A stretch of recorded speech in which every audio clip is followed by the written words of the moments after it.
Alright, now we're going to be looking at making a cave. Now, again, disclaimer, if you ran into this series unexpectedly on the internet, this is not a modeling course. This is a level design course. If you want a modeling course, go to youtube.com/canmushrooms, look for the Maya section. But this is kind of a trick to make caves. And I want to utilize a little bit of Blender for it. So Blender is this pretty sweet application. I used to use Maya a lot. Now I use Blender a lot. I'm going to start out in Maya for those Maya students, just to get them started. I also find that Maya students have a hard time, translating over to Blender, but Blender students, they can jump into Maya and be pretty secure with things. I always preach a polygon is a polygon is a polygon. If you buy a hammer from DeWalt, you buy a hammer from Craftsman, it's not like in the heat of moment you're going, oh, that's the DeWalt hammer. Ugh. It's just unheard of. So what I'm doing here is just simply taking this and extruding it out. And I'm disrupting the vertices a little bit.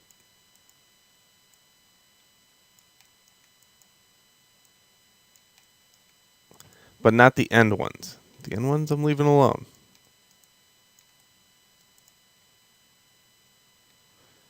Mesh smooth. Now you can see this kind of makes a tree and a Y in a tree. So I'll undo that. But if I insert an edge loop down below,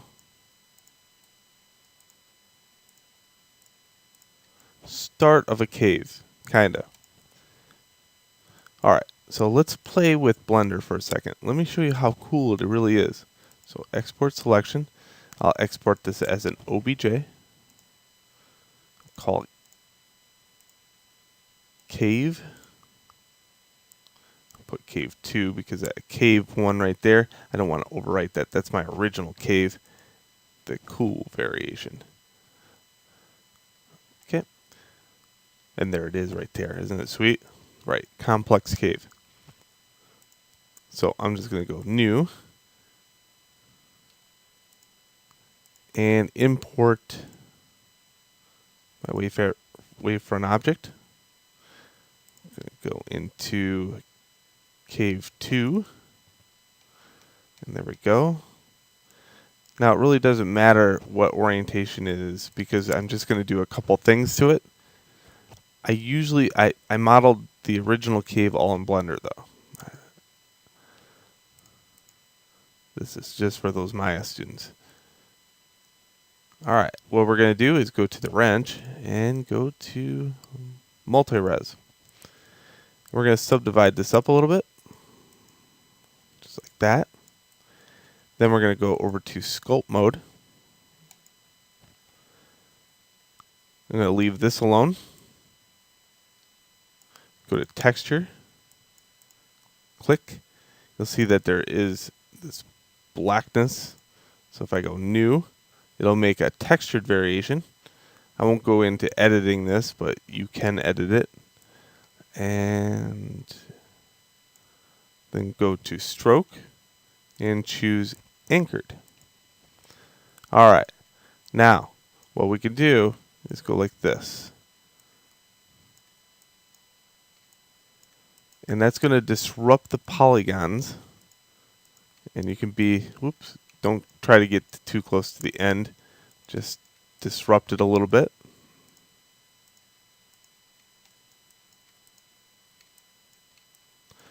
Try to only do the sides and top. That helps. I'm not being real pretty about this. I'm just making it look like my dog chewed on it for an hour. That one's a little harsh.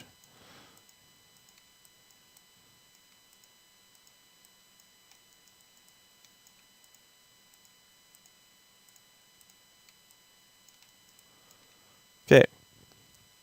So what I'm going to do here is apply base. Then I'll back this down. And you can see what happens is I've disrupted the polygon structure to make it a little bit more random. And then I can go to the box and click on wireframe and see what kind of density I have. In this case, I don't want too much density. I want right about there maybe. Or one up, and what I can do is then reduce it down just a little bit. So I think I'll go with the one up, and now I'll get out of Blender, export as wavefront object, right over top of Cave 2.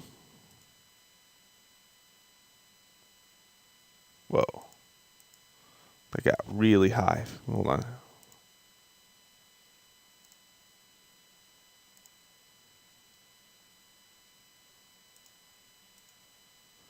By the way, in Wrench Multi-Res, you can back it up and down using this feature right here.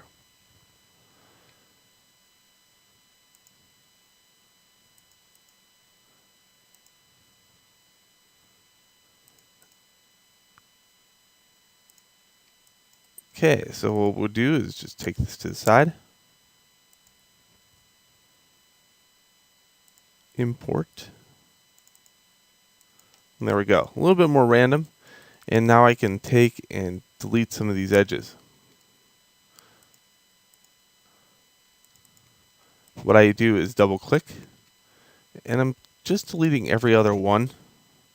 That'll kind of leave its structure still. But I'm only deleting edges that go all the way around. Do not delete extraordinary vertices. So this one, bad. Don't delete that one. Only delete vertices or edges that go all the way around the mesh. Control right click, edge loop utilities, to edge loop and delete.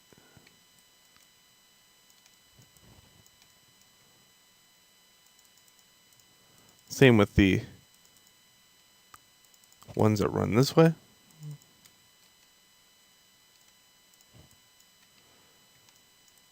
And I don't need anything by the door, so just keep that one right close to it. But other than that, we can get rid of the two closest variations.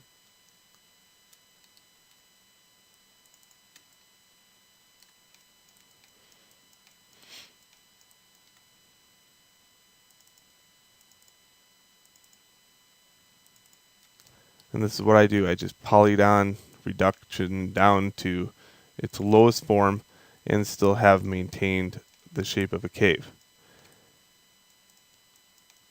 And then I chop off the ends.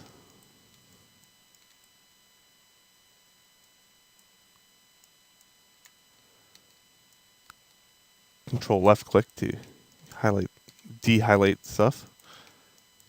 Deselect. De-highlight. What?